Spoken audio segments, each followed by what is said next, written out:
Bonjour à tous, bienvenue pour cette nouvelle vidéo où on se retrouve dans un cadre un peu différent d'habitude. Je suis en vacances sur Annecy, il fait un temps magnifique et du coup j'en profite pour vous partager ce beau soleil. Aujourd'hui une vidéo un petit peu différente, c'est plutôt un podcast où vous aurez surtout de l'audio.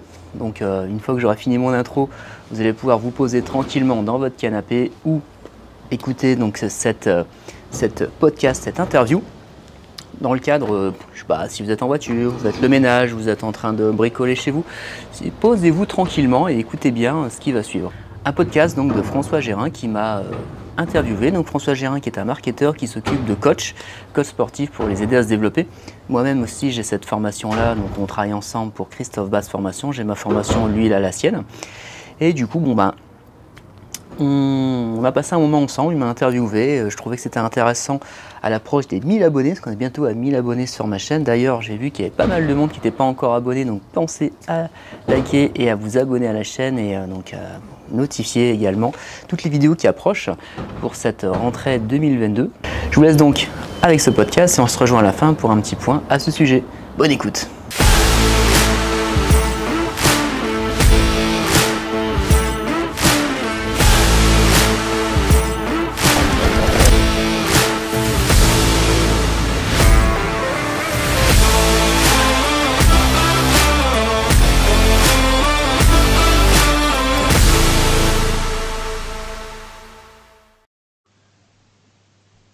Bonjour et bienvenue dans ce podcast. Je suis François Gérin, fondateur de l'ECCS, l'école de commerce du coach sportif.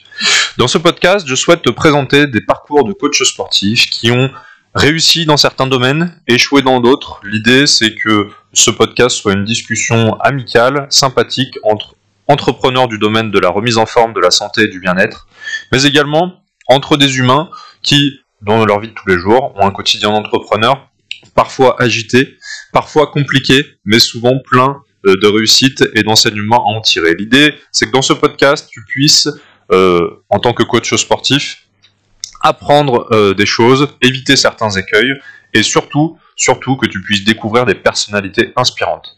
Je te souhaite une très bonne écoute. Je vais te présenter tout de suite l'invité de ce podcast. Aujourd'hui, j'accueille Jérôme. Jérôme, bienvenue. Merci de venir dans ce podcast. Salut François, merci pour ton invitation. Eh bien, je t'en prie. Alors, écoute, présente-toi. Donc, Jérôme Poison, tu peux te présenter pour ceux qui ne te connaîtraient pas encore. Quel est un petit peu ton parcours? Qu'est-ce que tu proposes aujourd'hui? Et puis, je sais que tu participes aussi à des compétitions. Donc, raconte-moi un petit peu ton parcours pro, ton parcours sportif, et puis peut-être ce qui t'a amené à avoir ce parcours-là, pourquoi avoir choisi le sport? Oui, c'est une question assez vaste d'entrée de jeu, donc je vais essayer de résumer correctement comme il faut. Pourquoi le sport? Mais en fait, moi là-bas j'étais étudiant à la fac. En fait, j'étais étudiant en histoire parce que j'aime beaucoup étudier pour étudier et j'aime beaucoup l'histoire, enfin, tout ce qui est univers Moyen-Âge, etc. Et c'est quelque chose qui me plaisait à l'époque et j'aimais bien étudier pour étudier. Après, la finalité de tout ça, c'est que, à part être prof ou travailler comme bibliothécaire, il n'y avait pas 36 solutions et je trouvais ça pas très stimulant. Et parallèlement à ça, j'ai toujours pratiqué du sport, donc soit des arts martiaux et de la musculation que j'ai commencé à partir de 16 ans. Forcément, je me suis posé la question à un moment donné de savoir si le sport, ça pouvait être une branche intéressante. Mais à l'époque, quand je me suis intéressé à ça, dans les années 2000, c'était pas du tout comme maintenant, hein, où aujourd'hui le marché du coaching il est vraiment très développé, c'est très facile de générer des revenus, alors qu'il y a plus de 20 ans, c'était pas du tout comme ça, c'était pas du tout développé, quoi. Donc les solutions alternatives, c'était faire STAPS, passer les licences et compagnie pour après, encore une fois, être prof de sport. Et c'était pas forcément ce qui me motivait quand je voyais un peu l'attitude des profs de sport ou bien ce qu'ils enseignaient. Je trouvais ça vraiment pas du tout passionnant. Mais après, j'ai eu la possibilité d'avoir un accès à une préformation avec le CDOS à l'époque, c'était le comité départemental olympique et sportif donc du Pas-de-Calais, qui proposait une préformation pour passer le brevet d'État. Et brevet d'État, je ne connaissais pas, c'était pas très connu à l'époque. Brevet d'État, c'était surtout pour les sports traditionnels comme le foot, le tennis, la natation. Et il y avait un brevet d'État qui avait le vent en poupe, c'était le brevet d'État métier de la forme, qui allait, soi-disant, prendre d'envergure avec l'arrivée, le développement du marché du fitness, qui était vraiment tout au balbutiement hein, au début des années 2000. Et je me suis dit, bah, pourquoi pas. Et donc j'ai commencé cette préformation pendant un an. Après, donc j'ai passé le tronc commun, parce qu'à l'époque, c'était pas un BPGEPS où on fait directement tout le contenu de la formation. Il y avait une préformation, enfin, il fallait déjà connaître toutes les bases anatomiques, physiologiques, enfin, vraiment beaucoup de théories avant d'avoir accès à la spécialité qui était la musculation et les cours collectifs. Donc je suis rentré là-dedans et donc à l'issue de ça, je suis sorti diplômé en 2003-2004 et après j'ai directement été démarché pour travailler en CDI dans un centre de gymnastique artistique. Donc là, on fait la gymnastique aux agrès, hein, donc les chevals d'arçon, les barres asymétriques. Et moi, l'idée, c'était de faire de la préparation physique pour les athlètes. Et à côté de ça, pour compléter le planning, c'était de donner des cours collectifs, parce qu'à l'époque, c'était une source de revenus important pour les coachs, de donner des cours de step, d'aérobic, enfin, de renforcement musculaire, d'abdos fessiers. Donc je faisais ça. Et, euh, et au bout de 2 3 ans, j'ai commencé à me sentir vraiment, j'ai commencé vraiment, limite, à me sentir un peu dépressif parce que j'aimais pas du tout l'ambiance, enfin le côté salarial en fait. Mes collègues qui passaient leur vie à se plaindre en fait, parce qu'on n'était vraiment pas beaucoup payé. On était payé à l'époque, c'était 10% en plus du SMIC. Et on n'était pas beaucoup payé, on faisait beaucoup d'heures et en fait, on passait notre temps à se plaindre. Et je comprenais pas parce que j'avais des collègues qui, eux, faisaient ça depuis 10 ans. Et moi qui venais d'arriver, je me voyais pas ça faire toute ma vie. Donc à un moment donné, j'ai démissionné de ce travail et j'ai eu la possibilité de racheter un club qui était en faillite. Donc un club de muscu traditionnel de quartier. Hein. Donc savoir qu'à l'époque, il n'y avait pas de chaîne, très peu. Hein. Les chaînes, c'était dans des grandes villes comme Paris, etc. Mais dans ma ville où je suis, dans le Nord-Pas-de-Calais, à Calais même, c'était des petites salles en fait. Donc moi, en fait, j'avais racheté une petite salle hein, qui était en faillite et je l'avais remontée tout seul en faisant vraiment tout. Hein. Je faisais l'accueil, je faisais les cours collectifs, je faisais le plateau muscu, je faisais le ménage, je faisais vraiment la totale. Et je fais ça pendant quelques années, donc jusque 2008, on va dire.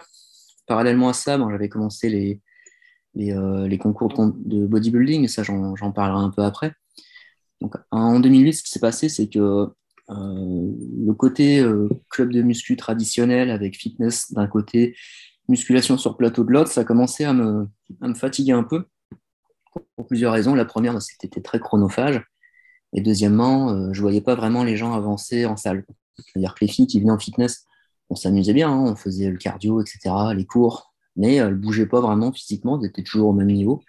Et les mecs en muscu, bon, bah, ils pratiquaient leur muscu, mais je les voyais pas avancer et je trouvais plus vraiment ça stimulant. C'était un peu la routine en fait. Et j'ai vu en parallèle que côté coaching, ça se développait de plus en plus. Et ça m'a mis un peu la puce à l'oreille au fur et à mesure. Je me suis dit, tiens, pourquoi pas. En attendant que tout ça se développe, je m'étais formé sur d'autres techniques un peu plus spécialisées comme le pilate, le stretching postural, des techniques comme ça que j'aimais bien enseigner parce que c'était déjà plus doux enseigner, c'était pas agressif contrairement à des cours de cardio. Et j'aimais bien enseigner ce type d'activité. J'en enseigne encore aujourd'hui dans mon studio. Donc, au moment donné où j'ai voulu me lancer dans le coaching, ce qui s'est passé, c'est que j'ai eu un sinistre dans mon club. En fait, j'ai une tornade en fait qui a ravagé mon club et du jour au lendemain, j'avais plus de club. Le club, il avait été inondé donc de A à Z. Je me rappellerai toujours parce que je faisais un cours de step et il y avait l'eau qui sortait des plafonds, des plafonniers quoi.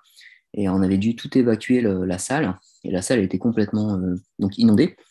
Et après, ben, vous savez ce que c'est, hein, quand ça se passe avec les assurances, les experts et compagnie, ça a duré plus d'un an. Et pendant un an, bon, ben, j'ai dû attendre que le club puisse réouvrir. Et parallèlement à ça, ce qui s'est passé, c'est que les abonnés que j'entraînais, eux, ben, ils n'allaient pas rester un an sans salle de muscu. Donc, ils se sont inscrits dans les clubs autour de chez moi, en fait. Et ce qui s'est passé, c'est qu'à un moment donné, ces personnes-là, ils sont venus me demander des programmes. Il faut savoir qu'à l'époque, c'était pas encore du tout développé de faire des programmes en ligne. C'était même un peu mal vu parce que on concevait pas le fait de faire un programme sans voir les gens ou sans leur expliquer. C'était un peu mal perçu. Et moi-même, je voyais pas comment leur faire des programmes dans la qualité. Et après, à un moment donné, quand les gens étaient insistants, ils me disaient, bah, de toute façon, les mouvements, on les connaît, tu nous les as expliqués, donc nous, ce qu'on veut, c'est les programmes et les diètes. Et bah, du coup, bah, je me suis mis à leur faire leurs programmes. Et j'ai commencé comme ça avec une trentaine de clients. Et au fur et à mesure, bah, ça s'est développé. Ça s'est développé, il y a eu de bouche à oreille, et puis l'apparition des réseaux sociaux qui a permis de diffuser tout ça. Et bah, du coup, bah, j'ai commencé à développer l'activité en parallèle du coaching en ligne, hein. Donc, vraiment, ça, entre 2013 et 2014, j'ai commencé à lancer ça. Et puis, à l'heure d'aujourd'hui, ça occupe deux tiers de mon temps. Et à l'époque, c'était un complément de revenu. Et puis, ça me permettait de patienter avant que ma salle réouvre.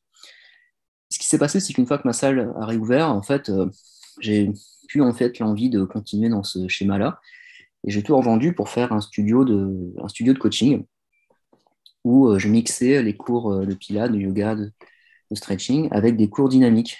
Donc, avec des appareils où on peut faire du renforcement musculaire, donc des choses assez originales qu'il n'y avait pas dans le secteur et qui me permettent encore aujourd'hui de me tirer l'épingle du jeu par rapport au club de fitness environnant. Donc j'avais ça, ce fameux studio qui est encore présent aujourd'hui. Et parallèlement à ça, sur le coaching en ligne, on, on avait beaucoup de demandes sur les compléments alimentaires. C'est-à-dire que les personnes voulaient des programmes, voulaient des diètes et ils demandaient des compléments alimentaires.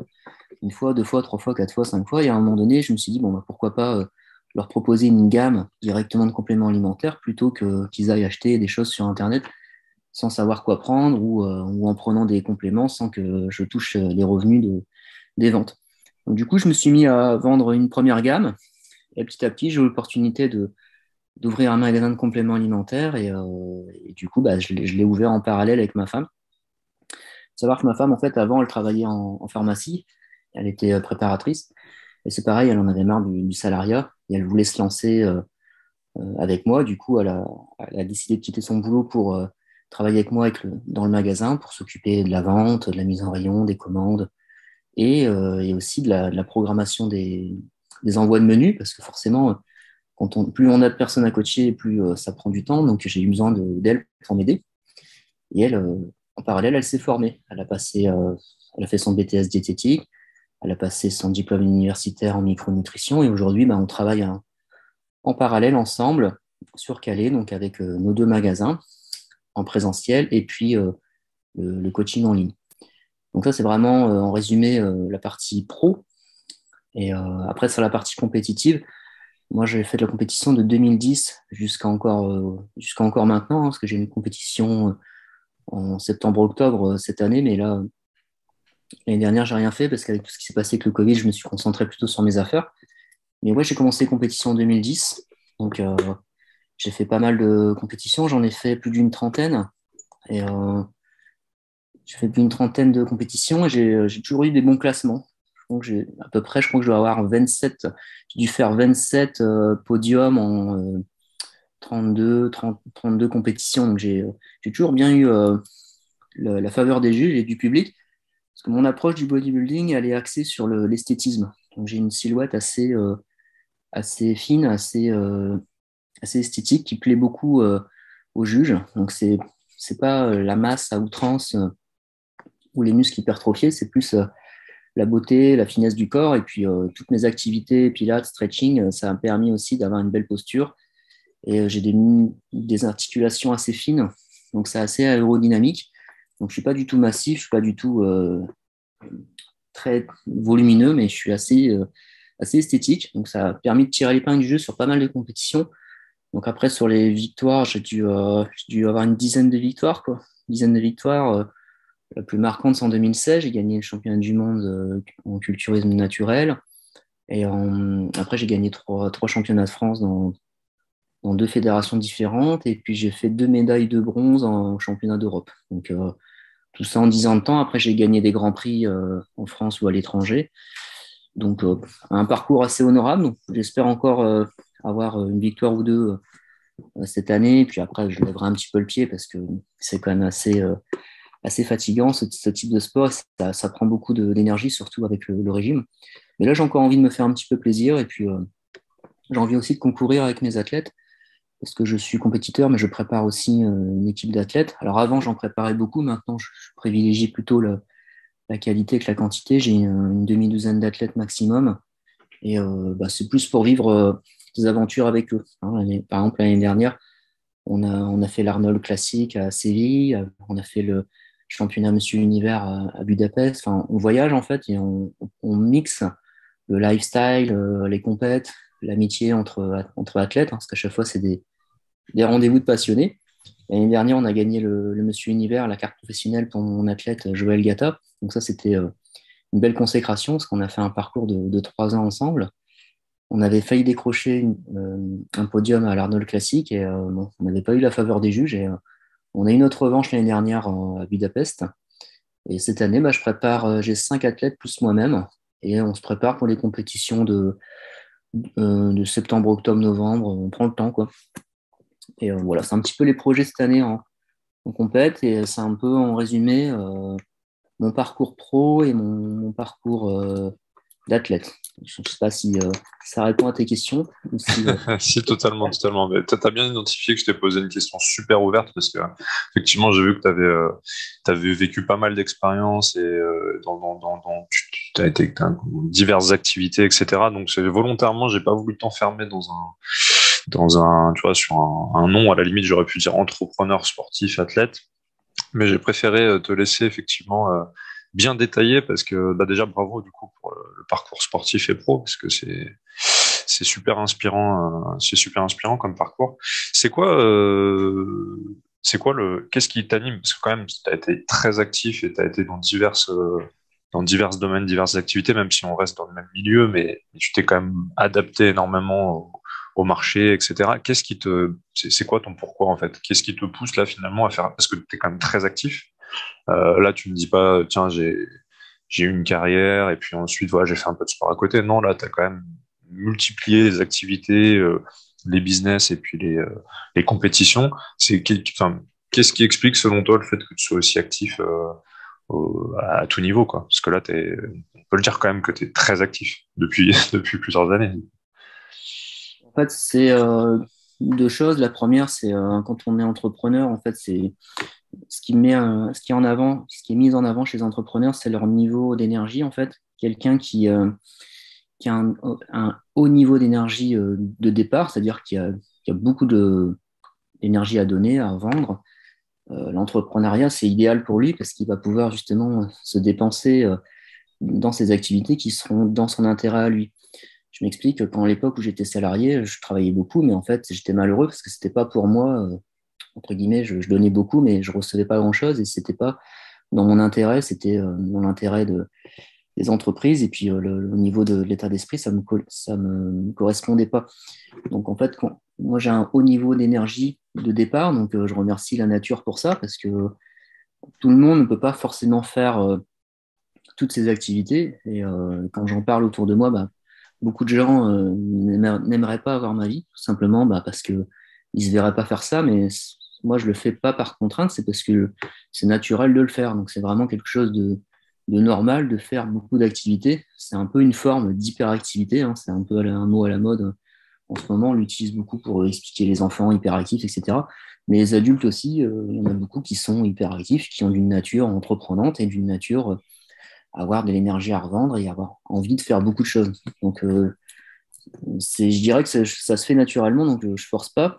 Donc, c'est vraiment, je me lève et je fais mes choses. Et après, la deuxième chose, c'est que, en ce qui me concerne, je suis passionné par beaucoup de choses, en fait. C'est-à-dire que parfois, on regarde des coachs ou des youtubeurs influenceurs, ils vont être spécialisés dans un domaine. Donc, par exemple, la musculation, et ils vont tout axer leur activité sur ça. Et en fait, moi, je vais être autant intéressé par la musculation que par donner des cours de pilates à des retraités, que faire des préparations d'athlètes ou conseiller des compléments alimentaires Enfin, il y a plein de choses qui m'intéressent en fait. Et je suis pas mauvais dans pas mal de domaines. Alors, ça a des avantages et inconvénients. L'inconvénient, c'est qu'on peut avoir tendance à penser qu'on s'éparpille, mais l'avantage, c'est qu'au bout de 20 ans de carrière, on n'est pas mauvais dans pas mal de choses. Et ce qui fait qu'après, oui, effectivement, bah, on a ce genre de remarques que tu viens de faire. On a l'impression de maîtriser beaucoup d'éléments et qu'on est assez polyvalent.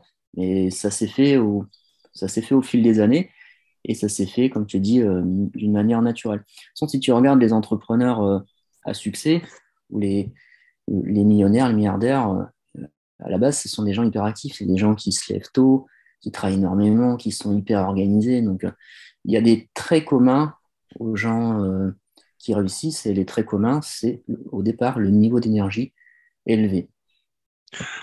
Par contre, on va être d'accord que ça s'entretient et ça se développe. Ou est-ce que toi, naturellement, tu le mets sur le compte d'une sorte d'hyperactivité, ou est-ce que c'est quelque chose quand même que tu entretiens? Parce que je sais qu'il y a quand même, bah, comme tu dis, tu me parles de millionnaires, milliardaires, etc., de businessmen, ils l'entretiennent quand même.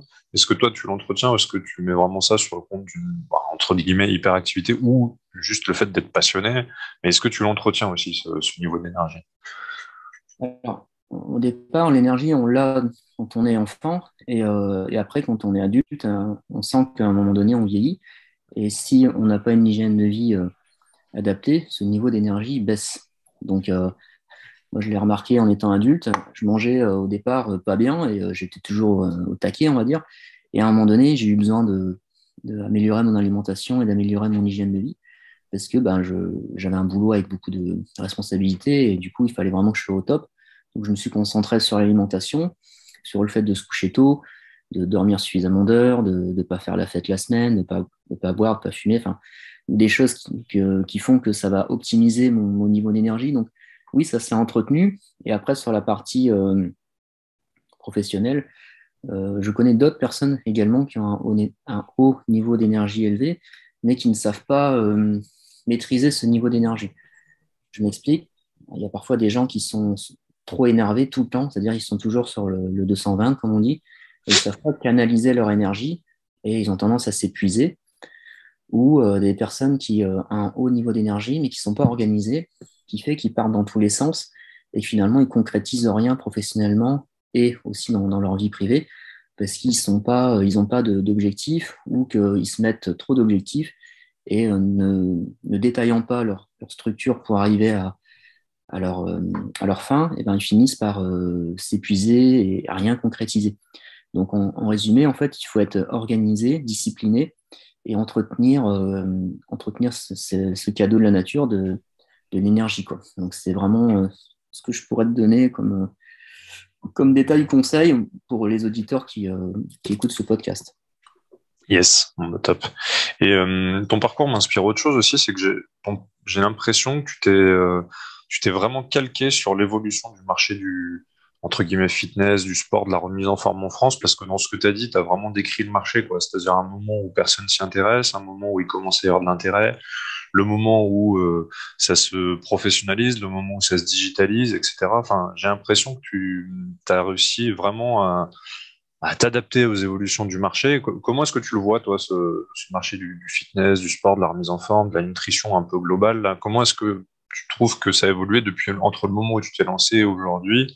Est-ce que tu le juges positivement ou est-ce que ou même pas ni positivement ni négativement, mais en tout cas, comment tu juges l'évolution du marché du sport en France et de la remise en forme? En fait, je vais te donner plusieurs exemples. Au niveau de la remise en forme, c'est une activité qui évolue constamment, en fait. Là, par exemple, il y a plus de 15 ans, c'était tout le début de la Zumba. Et en fait, c'était connu que dans les grandes villes et c'était pas encore arrivé dans les petites villes.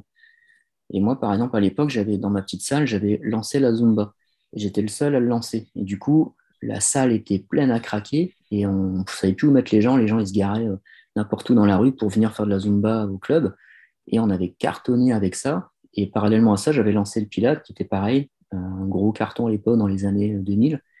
Et pareil, la salle pleine à craquer. Donc j'avais gagné beaucoup d'argent à l'époque en reniflant, on va dire, les futures tendances qui allaient arriver. Mais ça aussi, c'était des analyses, hein. C'est quand vous allez dans les salons, au FIBO en Allemagne, à Paris, vous voyez les nouvelles tendances. Ce qui est bien quand vous habitez dans une petite ville, c'est qu'il y a toujours un décalage avec les grandes villes. Donc quand vous voyez arriver une tendance, il faut tout de suite la mettre en place chez vous. Il ne faut pas attendre qu'elle soit installée. Donc ça, c'est une chose que j'ai toujours faite, comme par exemple au confinement. Avant le confinement, j'avais créé une formation avec Christophe Batz pour apprendre à faire du coaching en ligne. Et on l'avait sorti 2 mois avant le confinement. Et après, ben forcément, j'en ai profité pendant la période du Covid. Et là, le marché, il a évolué énormément. C'est-à-dire qu'il y a 20 ans, le coaching, c'était réservé, on va dire, à des stars ou des gens friqués.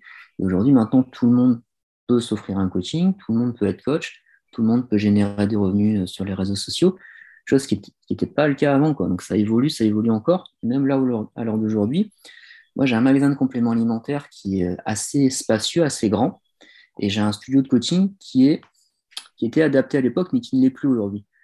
Par exemple, là, j'ai une recrudescence des gens qui veulent être coachés en petits groupes. Moi, je fais des petits groupes de 10 personnes, et 8-10 personnes, et j'ai une grosse demande d'entrepreneurs ou de gens qui veulent se faire coacher, qui veulent plus aller dans les salles de fitness, ou qui veulent aller dans des endroits un peu plus safe, avec moins de monde, de peur du Covid, etc. Et donc, là, actuellement, j'ai une grosse demande sur des cours privés. Et par contre, au niveau des compléments alimentaires, j'ai remarqué qu'il y a moins de demandes de, de personnes qui veulent venir en acheter chez moi, tout simplement parce que les gens ont pris l'habitude de commander. À l'époque du Covid, on pouvait que commander, on pouvait très peu se fournir, on ne pouvait pas sortir, donc les gens ont pris l'habitude de commander. Et c'est vrai que moi, dans mon secteur, il y a moins de monde en salle de fitness depuis l'histoire du pass sanitaire. Et bah, du coup, vu qu'il y a moins de monde en salle de fitness, il y a moins de monde qui achète des compléments alimentaires. Sachant qu'à la base, moi, mon magasin de compléments alimentaires, il est en face d'un Basic Fit. Et ce Basic Fit-là, il s'est un peu vidé. Donc bah, là, je me suis adapté au marché, c'est-à-dire que là, la semaine prochaine, j'inverse mes magasins. C'est-à-dire mon studio va aller dans le Shop Nutrition pour bénéficier de l'espace et donc accueillir un peu plus de monde en coaching et pouvoir donc générer plus de revenus. Et le shop, lui, va aller dans le studio de coaching et j'ai pas besoin d'avoir un magasin gigantesque, j'ai juste besoin qu'il soit plein pour que quand on rentre, ça fasse effet massif, hein, qu'on voit qu'il y a plein de compléments partout, mais j'ai pas besoin de 150 mètres carrés de compléments alimentaires à afficher sur Calais. Donc je dirais qu'en fait, il faut vraiment s'adapter au marché, être très à l'affût, pas attendre que la nouvelle tendance soit installée et arriver après la guerre, c'est arrivé tout de suite. Hein. Donc après, en ce qui me concerne, moi j'ai eu de la chance j'ai eu de la chance dans mon malheur sur le coaching en ligne, c'est-à-dire qu'au moment où j'ai lancé le coaching en ligne, j'étais l'un des premiers à le faire en France, mais c'était suite à un sinistre, c'est-à-dire j'avais plus de salle. Et j'ai eu une demande de mes abonnés des programmes en ligne en fait. Mais sinon, je l'aurais lancé, mais je pense beaucoup plus tardivement. Peut-être que je l'aurais pas lancé, je sais pas. Mais il y a une part de chance dans tout ça. Puis après, il faut avoir une intelligence de se remettre en question surtout de aller voir ce qui se fait ailleurs, aller voir dans les grandes villes, aller voir dans les salons, savoir les nouvelles tendances pour ensuite s'en inspirer et être le premier à les proposer sur le marché. Top. Bah, ça, c'est des super conseils. Et d'ailleurs, tu as devancé un petit peu ma question suivante, qui était justement que même au niveau, on parlait de coaching sportif, mais même au niveau des structures, t'as un petit peu aussi, tu t'es complètement aussi adapté au marché en passant alors comme tu l'as dit, c'était contre ton gré entre guillemets, mais en passant d'une salle de fitness, salle de sport, à un studio. Et là, bon, bah, du coup, tu évolues encore. Et j'allais aussi justement te poser la question de la boutique. Est-ce que tu la passerais pas en boutique e-commerce, boutique en ligne, quoi. Donc, bon, c'est un petit peu, c'est un petit peu ce que tu fais déjà, j'imagine, mais en plus, tu vas mélanger un petit peu mixer le studio avec la boutique pour créer des synergies entre les deux, quoi. Alors en fait, là, mon projet, c'est de réunir les deux magasins. En fait, c'est parce que avant le Covid, j'avais cherché un local pour réunir les deux magasins et j'avais arrêté suite au Covid. Et là, je suis en train de reprospecter pour rassembler mes activités. Pour la simple et bonne raison qu'en fait, c'est plus facile de vendre 10 produits au même client que 10 produits à 10 personnes différentes. Les gens qui viennent acheter des compléments, ce sont souvent des gens que j'entraîne. Le problème des gens que j'entraîne, c'est que quand ils viennent faire leur cours, ils doivent sortir pour aller chercher des compléments au magasin. Le magasin, il est à 100 mètres du studio. Hein. Là, même à 100 mètres, ils n'y vont pas. C'est trop loin, c'est des hommes d'affaires, ils n'ont pas le temps. Il faut que le magasin soit intégré à la salle de cours. C'est-à-dire qu'il faut qu'ils rentrent, qu'ils puissent passer devant les produits, les bars, les chips, les cookies, etc. Et là, ils vont les prendre. Mais si on leur demande d'aller sortir pour récupérer leurs affaires à 100 mètres de leur cours et qu'eux, ils n'ont pas le temps, ils ne consomment pas. Donc vraiment, mon projet, en fait, c'est de rassembler dans un seul et même endroit la partie coaching et la partie vente et la partie bureau, parce que j'ai un bureau avec ma femme pour faire les consultations. Et là, oui, je pense que je vendrai beaucoup plus parce que les gens, ils achètent surtout par confiance, ce qui est encore aussi une certaine appréhension sur les compléments. Et les gens veulent acheter avec le conseil et ils veulent acheter de la qualité. Et ça, je sais que je vais vendre plus quand je réunirai mes activités. Pour l'instant, je suis un peu en transition. Je vais inverser mes magasins parce que j'ai une demande réelle de coaching. Et après, mon but, c'est d'augmenter ma trésorerie pour après investir dans un local beaucoup plus grand et tout rassembler pour être, on va dire, tranquille et pour pouvoir avoir un studio beaucoup plus grand. Mon projet, c'est d'avoir le plus gros studio de coaching de toute la région et de pouvoir asseoir ma notoriété avec pignon sur rue et travailler en duo avec ma femme et avoir des coachs auto-entrepreneurs qui viennent donner des cours en plus pour m'épauler, m'aider. C'est déjà le cas maintenant, mais ce que je voudrais, c'est avoir deux, trois coachs en plus pour augmenter les créneaux horaires et puis pouvoir aussi un petit peu lever le pied parce que je fais une quinzaine de cours par semaine, donc ça reste quand même assez énergivore. Et même si je tiens à la fin, à un moment donné, on a aussi envie de déléguer un petit peu et puis d'avoir un peu plus de temps pour soi, en fait. Bien sûr. Et toi qui as une vision du marché justement et qui regarde beaucoup les tendances et ce qui se passe, sur les années à venir, toi, comment est-ce que tu vois les choses sur sur le marché de la remise en forme? Comment est-ce que tu vois les choses? C'est-à-dire que là, j'ai l'impression que tu fais un peu du hybride, c'est-à-dire que tu as une partie en ligne, une partie en présentiel, une partie. Comment est-ce que tu vois l'évolution des choses? Est-ce que tu penses que ça restera sur un statu quo un petit peu comme tu le pratiques, c'est-à-dire un peu de en ligne, un petit peu de présentiel, ou est-ce que tu penses qu'il va vraiment y avoir une bascule qui va s'opérer, ou est-ce que le présentiel restera toujours? Comment est-ce que du coup, comment est-ce que d'ailleurs aussi le Covid a impacté ça? Comment est-ce que tu vois les choses sur le marché, sur l'avenir? Est-ce que, par exemple, même sur la boutique nutrition, est-ce que pour toi l'avenir, ça restera quand même des boutiques en présentiel, ou est-ce que le e-commerce peut totalement remplacer ça? Ça m'intéresse d'avoir ton avis sur ça. Est-ce qu'on bascule totalement du côté du digital ou est-ce qu'il y aura toujours besoin de présentiel? Tu sais, t'as un petit peu les deux écoles de pensée, quoi. Alors, en fait, on pourrait croire que tout va se faire en digital, qu'on va se faire coacher par des hologrammes, que le coach ce sera un robot. Honnêtement, j'y crois pas une seconde. Je l'ai vu là avec le Covid. Les gens, quand ils sont en mode télétravail toute la journée, ils n'ont qu'une seule envie, c'est d'aller voir un petit groupe de gens et de se marrer avec eux en faisant du sport avec un coach. Là, j'ai jamais eu autant de demandes de toute ma vie sur des cours en présentiel. Je vois bien que la partie télétravail, passer toute sa journée sur un ordinateur, à un moment donné, l'être humain, il a besoin de voir d'autres êtres humains. Et je vois pas comment ça pourrait être autrement à l'avenir.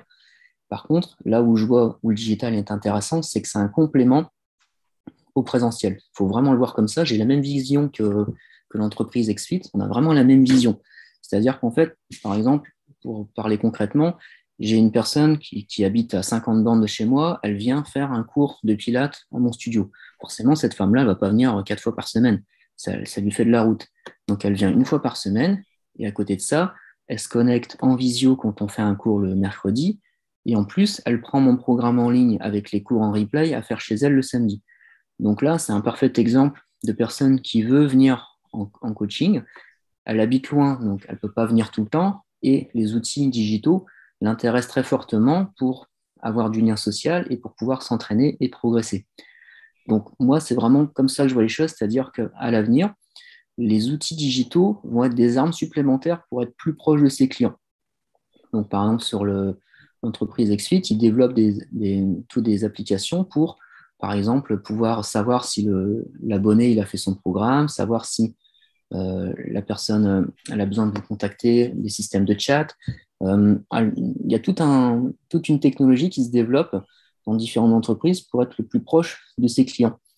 Et je trouve que c'est plus que positif parce que ça permet de fidéliser plus et ça permet aussi de proposer des outils de travail complémentaires pour que les abonnés puissent progresser. Et, euh, et nous, derrière, ça fait des sources de revenus en plus. Donc, si je regarde, j'ai un studio de coaching, j'ai un magasin de nutrition, je vends des programmes en ligne de muscu, et après, j'ai un programme en ligne de cours vidéo et plus une formation digitale pour apprendre à coacher. bah, l'air de rien, toutes ces couches d'activité, bah, ça fait des revenus complémentaires. Et c'est des choses que j'aurais jamais pu entrevoir il y a 15-20 ans. Donc, le marché, en fait, il a jamais été aussi bien qu'aujourd'hui, en fait. Et c'est vraiment une opportunité pour développer ses affaires.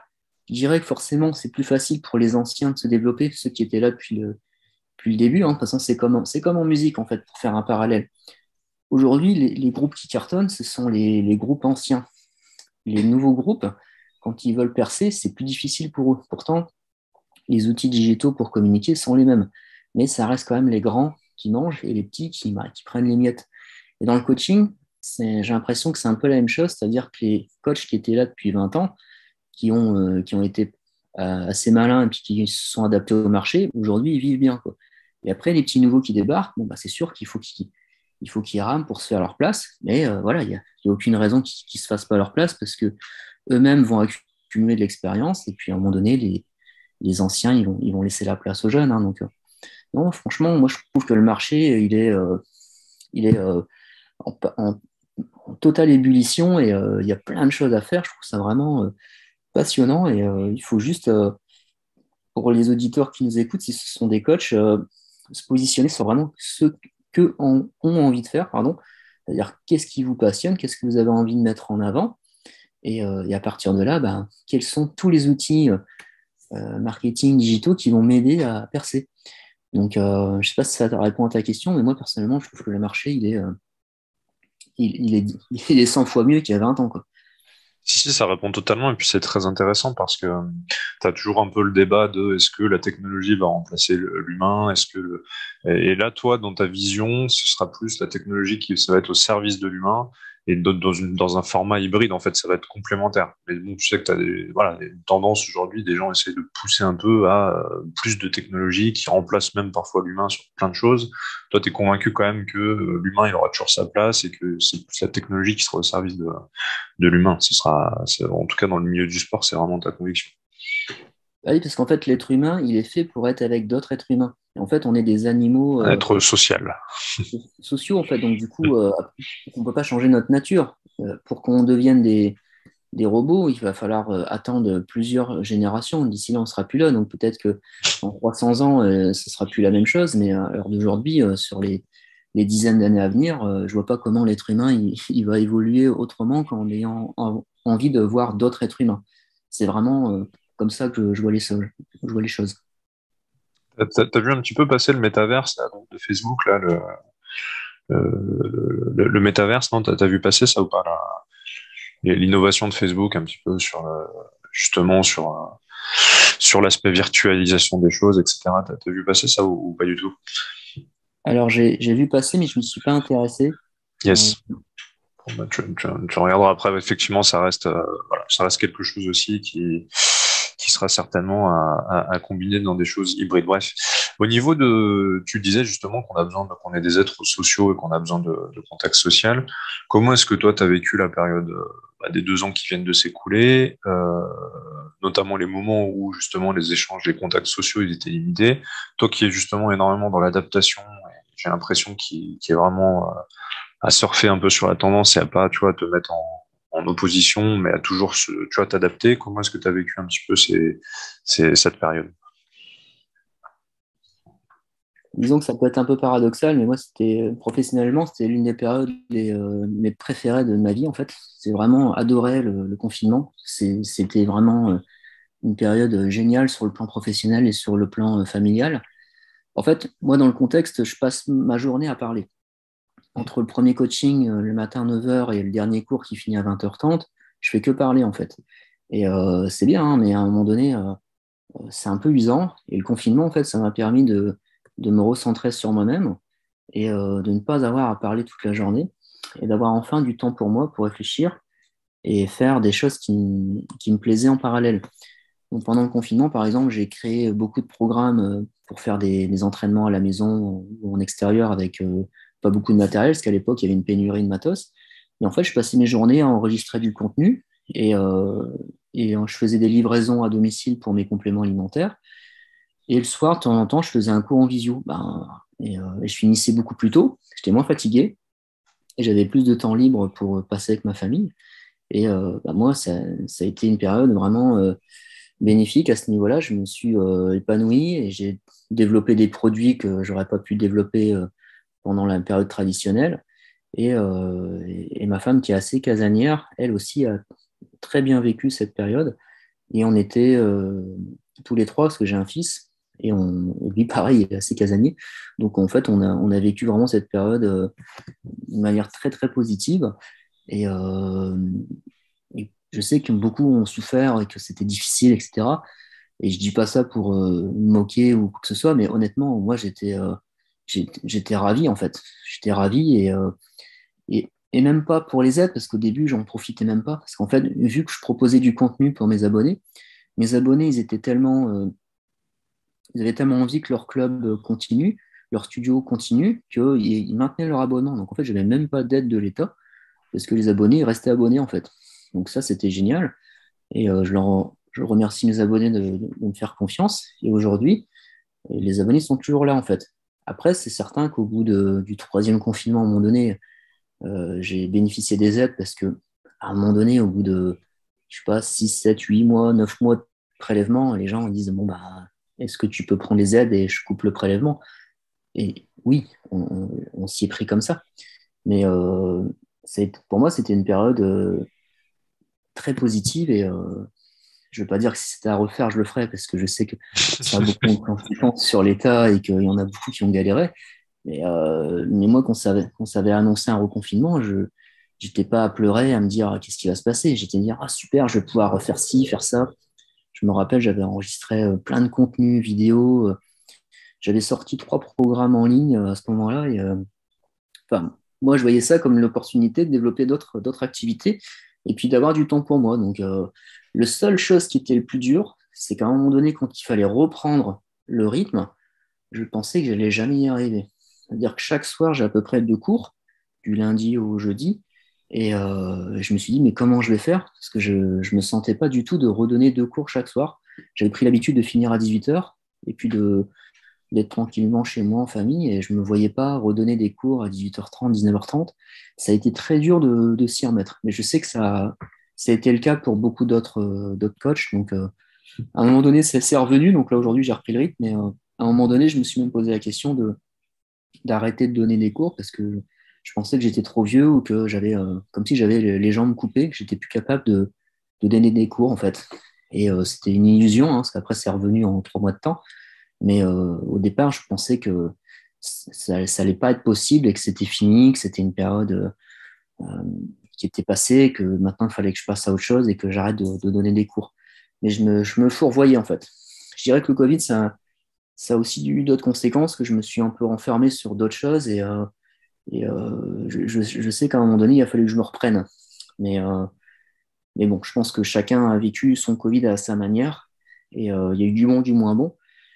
Sur le moins bon, j'en ai tiré des leçons. Je pense pas avoir fait trop de bêtises, mais pour conclure sur ça, oui, c'était une période plus bénéfique que préjudiciable en ce qui me concerne.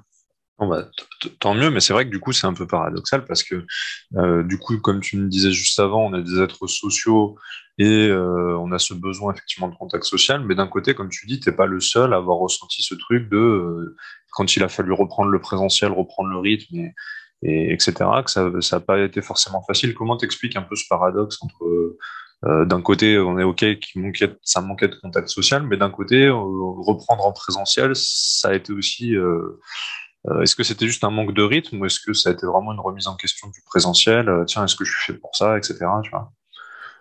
Disons qu'en fait, l'être humain, c'est un animal social, mais moi, personnellement, j'ai pas besoin de voir beaucoup de monde, en fait.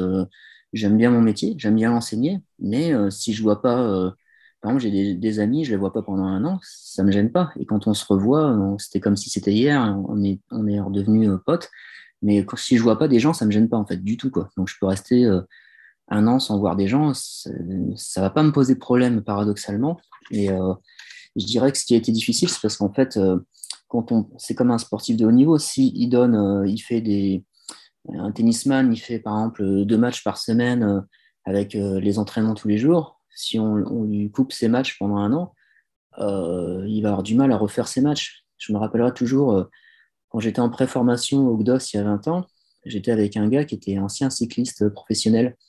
Et il me disait qu'on lui avait imposé de faire l'armée, parce qu'à l'époque, il y avait encore le service militaire.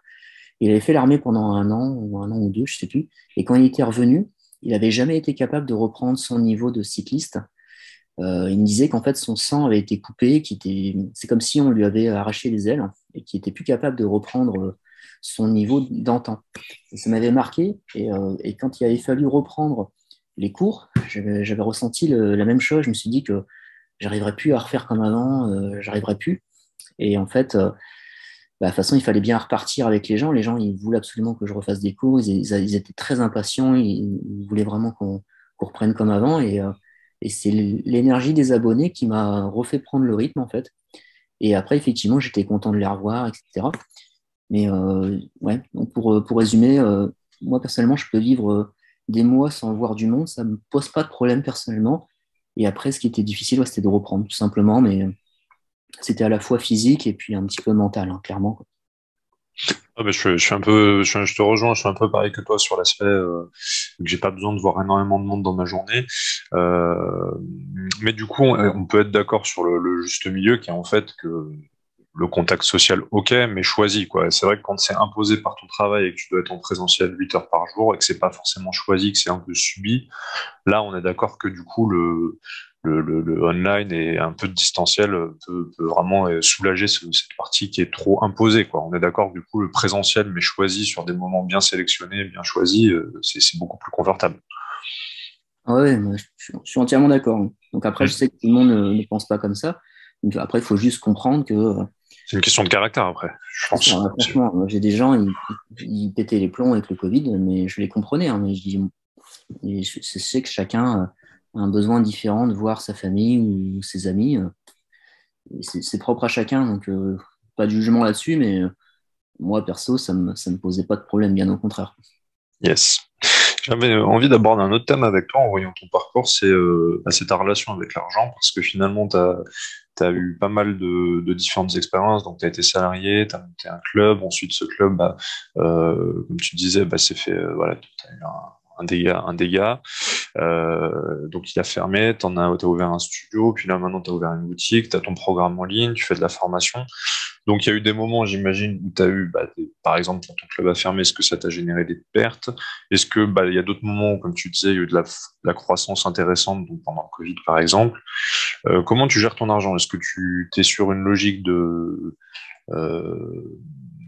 de réinvestissement constant, parce que j'ai l'impression que du coup, tu te lances sur plusieurs activités, donc ça veut dire que j'imagine que tu réinvestis à chaque fois dans du business. Comment est-ce que tu gères ça, justement, ta relation à l'argent, comment elle a évolué au fil des années? En fait, moi, à la base, je suis un fils d'ouvrier, donc pas beaucoup de revenus, donc je connais la valeur de l'argent.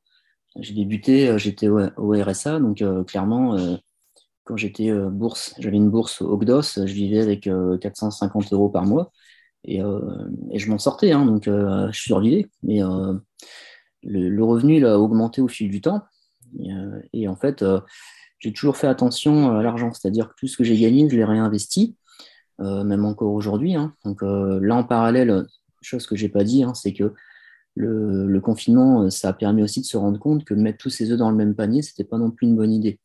Donc, par exemple, tout miser sur le coaching en ligne, c'est bien, mais s'il y a un problème avec le coaching en ligne, c'est bien d'avoir d'autres sources de revenus, comme des cours en présentiel, mais aussi d'autres secteurs parallèles. Comme là, je fais un petit peu d'immobilier, je commence à faire un peu d'immobilier. Donc, tout ce que j'ai gagné, en fait, j'ai toujours réinvesti. Et c'est assez amusant parce que chaque année, quand je vois mon expert comptable, il me dit bon, j'imagine que vous ne prenez pas de dividendes. Parce qu'en fait, les dividendes, c'est entre guillemets la récompense de son année de travail. Mais moi, ce qui m'embête dans les dividendes, c'est qu'il y a 30% d'impôts derrière et que cet argent-là, je peux le réinvestir dans un outil de travail, ou dans du matériel ou dans des formations, enfin, tout ce qui pourra finalement m'aider à me développer par la suite. Là, ma trésorerie, je la garde pour avoir un plus gros studio, par exemple, pour pouvoir après générer plus de revenus, etc. Je ne dis pas qu'à un moment donné, il faut prendre des bénéfices, mais je dirais que sur toute votre première partie de carrière et moitié de carrière, tout ce que vous gagnez, il faut le réinvestir et après s'adjoindre un salaire vraiment honorable. Parce que le problématique, c'est qu'au départ, beaucoup d'entrepreneurs, ils n'osent pas se prendre un salaire. Et c'est la première erreur qu'ils font. Je ne sais pas si tu as déjà lu le livre Père riche, Père pauvre de Robert Kiyosaki. Ouais, le classique. Ouais, Classique c'est de un chez classique, tu classique. vois. Et en fait, ça m'a beaucoup inspiré parce qu'en fait, quand j'ai lu ces bouquins-là, je me suis toujours payé en premier. Et quand je touche le revenu, les virements des abonnés, la première chose que je fais, c'est que je me paye en premier. Je fais comme c'est indiqué dans le livre, je me paye en premier. Et s'il y a un problème d'argent ou quoi que ce soit, je me paye toujours en premier. Parce que Est-ce que tu peux expliquer pour ceux qui n'auraient pas lu le livre, qu'est-ce que ça veut dire se payer en premier?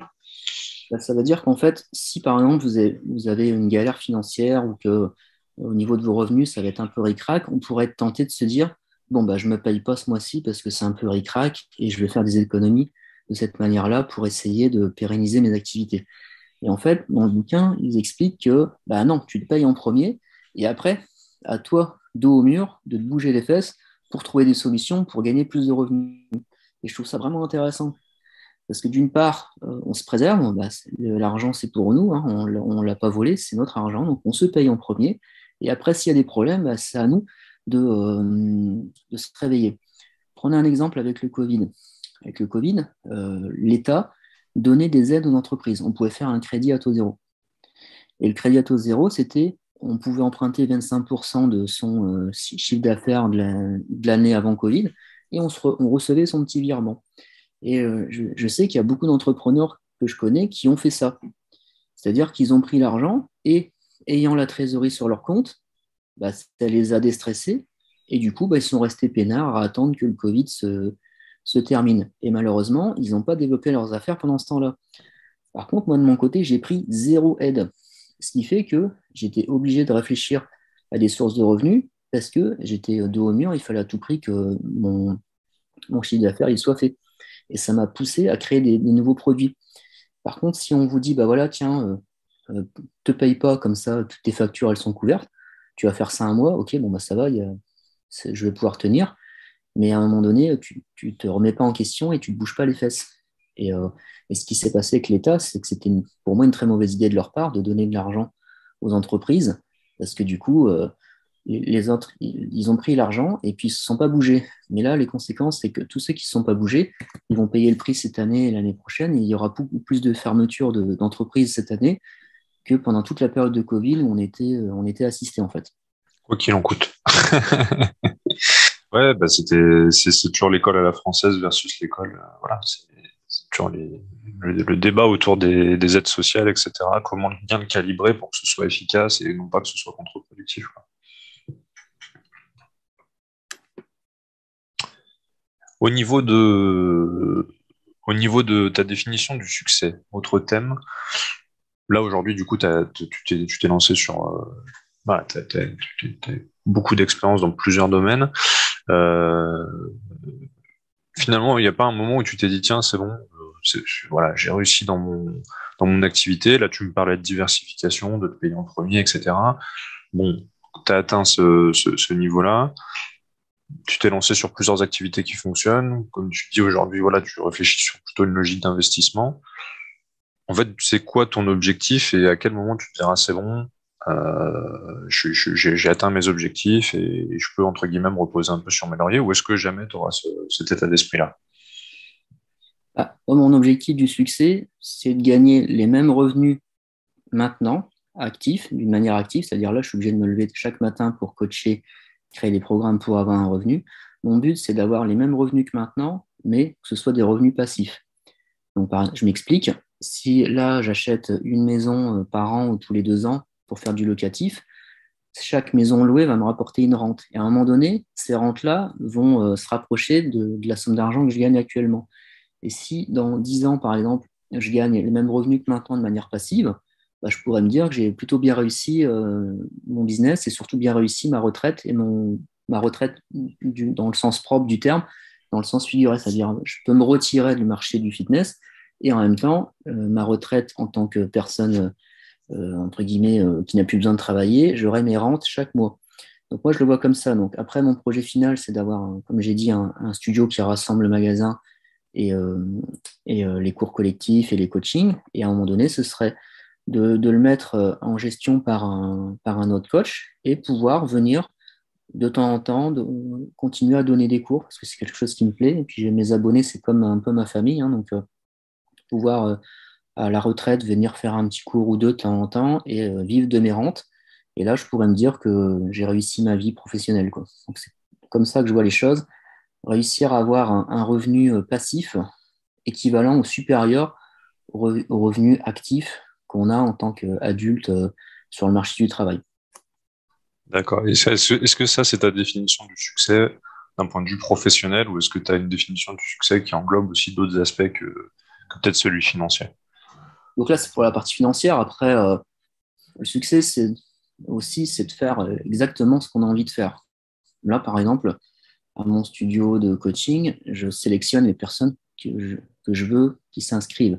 Les gens que j'ai pas envie qu'ils s'inscrivent, ils ne s'inscrivent pas au studio. Donc j'ai le luxe de pouvoir choisir les gens qui viennent dans mon studio. Et également, sur les gens que je fais le coaching en ligne, je choisis les gens que j'ai envie de coacher. Donc là, une forme de succès, c'est aussi pouvoir choisir ses clients et faire uniquement ce qu'on aime et déléguer tout ce qu'on n'aime pas. Donc, tout ce qu'on n'aime pas, ça va être par exemple tout ce qui est comptabilité, tout ce qui est, comme on a déjà parlé ensemble, tout ce qui est gestion technique en marketing, enfin, tout le graphisme, enfin, tout ce qu'on n'a pas envie de faire techniquement, qui n'est pas notre métier. Pour moi, la définition du succès, c'est vraiment faire que ce qu'on aime et travailler avec qui on aime, en fait. Yes, travailler sur ta zone de génie et ce que tu kiffes, quoi. Voilà. Ok, bah écoute, on va s'arrêter sur ces belles paroles. Est-ce que alors, comment est-ce qu'on peut te trouver? Alors, si on est un particulier, qu'on a envie de se faire coacher, que ce soit en ligne ou en présentiel, où est-ce qu'on peut te trouver? Si on a un coach, qu'on a envie de suivre ta formation sur le coaching sportif en ligne, où est-ce qu'on peut te trouver? Et puis, éventuellement, peut-être si on veut trouver aussi ta boutique, si on veut acheter tes produits, où est-ce qu'on peut trouver ça sur Internet?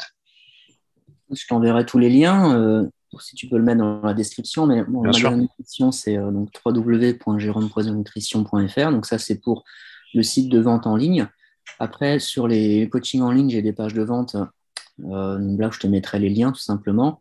Après, vous pouvez me suivre sur ma chaîne YouTube Jérôme Poison, compte Instagram Jérôme Poison, donc tout simplement. Je mets de l'actualité chaque semaine sur YouTube.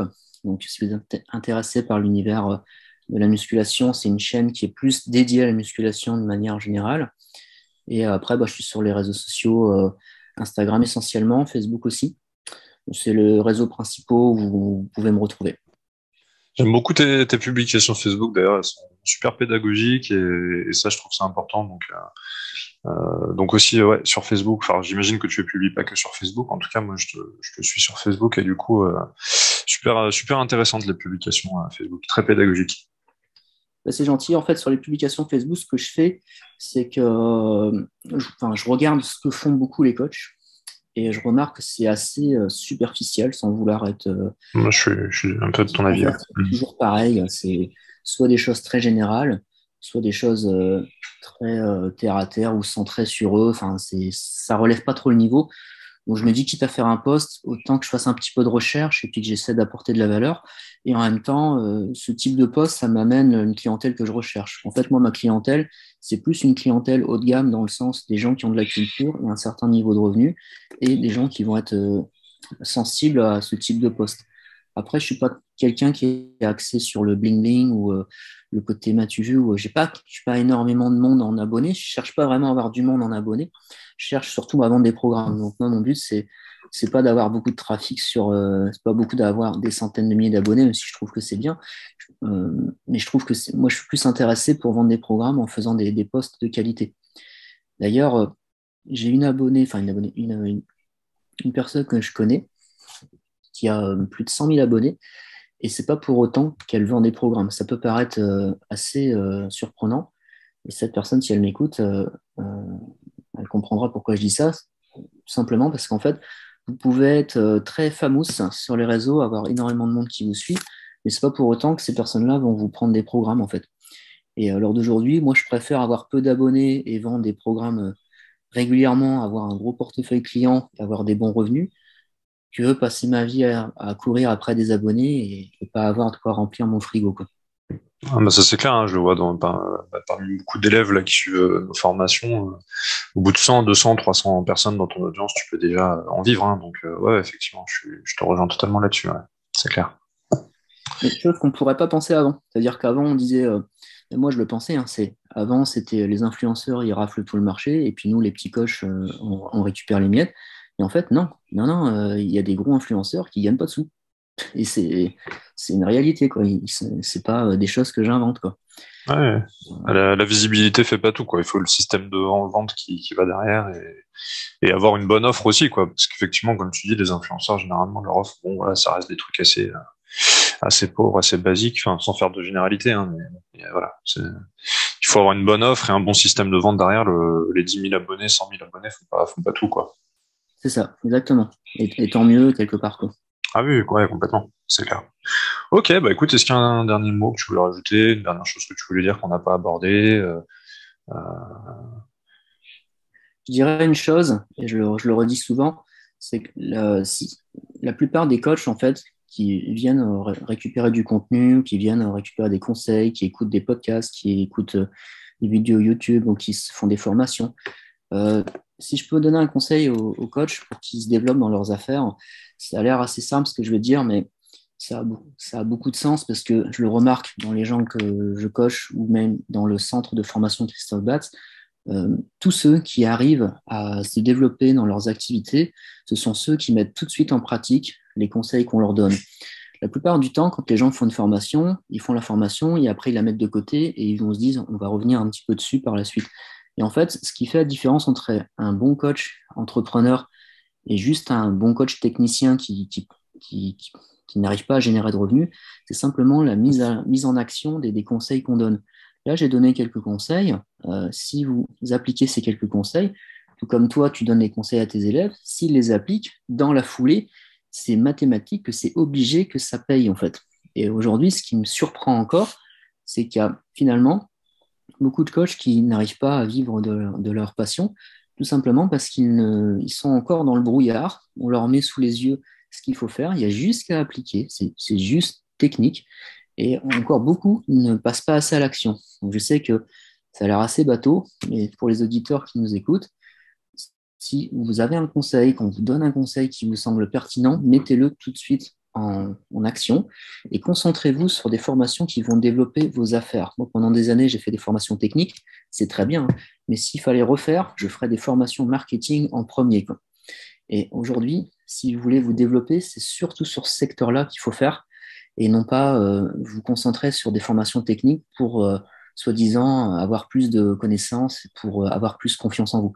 Non, non, lancez-vous dans les formations marketing et après, quand ça tournera, vous pourrez vous spécialiser, vous faire plaisir sur des formations techniques. yes, bah écoute, c'est super, super parole. Et puis moi, j'appelle ça être coachable. En fait, c'est être coachable, mais comme en sport, quoi. Est-ce que tu es coachable ou pas coachable dans ta carrière sportive quand tu es un athlète ou un amateur qui veut se remettre en forme, un particulier qui veut se remettre en forme, bah là, au niveau business, c'est pareil, quoi. C'est être capable d'écouter les conseils, de faire confiance au coach, d'appliquer, de demander des feedbacks, d'être capable d'écouter et d'appliquer sur une durée suffisamment régulière d'être suffisamment régulier pour avoir des résultats, quoi. C'est ça. Il faut se remettre en question et mettre son ego de côté et puis écouter ceux qui y arrivent. Écouter ceux qui génèrent des revenus, en fait. Et pas écouter les gens qui ne sont pas capables de justifier leur dire, quoi. Donc, si vous écoutez quelqu'un ou si vous prenez les conseils d'un coach ou d'un marketeur, demandez-lui qu'il vous montre c'est quoi vos résultats. Et seulement après, vous pourrez l'écouter.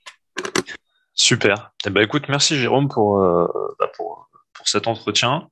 Et puis on te dit à très bientôt sur peut-être un prochain podcast ou une prochaine conférence en ligne, quelque chose.